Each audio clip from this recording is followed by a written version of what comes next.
पिंपळनेर येथील तेली समाजाच्या वतीने शहरातील गुणवंत विद्यार्थ्यांचा गुणगौरव सोहळा उत्साहात पार पडला। तेली मंगल कार्यालयात झालेल्या कार्यक्रमात गुणवंत विद्यार्थ्यांना मान्यवरांच्या हस्ते सन्मानचिन्ह, प्रमाणपत्र, फाईल, टिफिन व कंपास देऊन गौरविण्यात आले। कार्यक्रमाच्या अध्यक्षस्थानी आमदार मंजुळाताई गावित होत्या।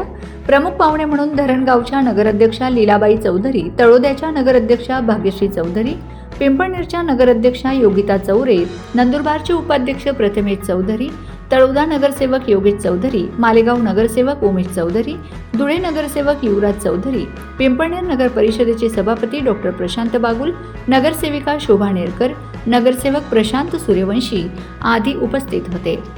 सुरुवातीला संत संताजी महाराज यांच्या प्रतिमेला पुष्पहार अर्पण करून कार्यक्रमास प्रारंभ झाला।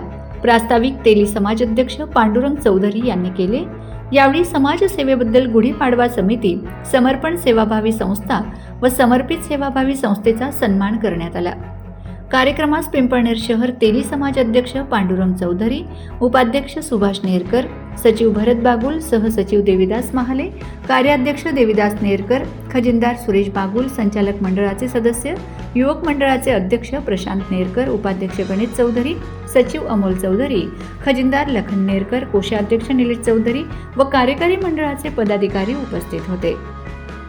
तसेच समाजातील बांधव, भगिनी, युवक, विद्यार्थी, विद्यार्थिनी व पत्रकार बांधव मोठ्या संख्येने उपस्थित होते। सूत्रसंचालन दत्तात्रय सूर्यवंशी, रुपाली चौधरी व महेंद्र बागुल यांनी केले। आज पिंपळनेर तेली समाजामार्फत आणि नवयुवक मार्फत विद्यार्थ्यांचा गुणगौरव समारंभ आयोजित केला होता। त्याप्रमाणे म्हणून आमदार मंजुळाताई,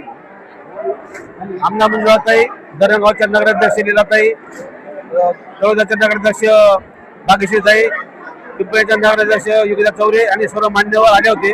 त्या मान्यवरांच्या हस्ते आणि गावातील तेली समाज सर्व बांधव, पत्रकार यांच्या सर्वांनी चांगला कार्यक्रम दरवर्षीप्रमाणे होतो आणि आज बी चांगला झाला। मी सर्व समाजाला आभार मानतो, कारण त्यांनी प्रत्येक वेळी प्रत्येक कार्यक्रमाला जो बी असेल सहकार्य करतात, खर्च करतात आणि त्यामुळे हा कार्यक्रम यशस्वी होतो। एवढंच बोलतो। धन्यवाद।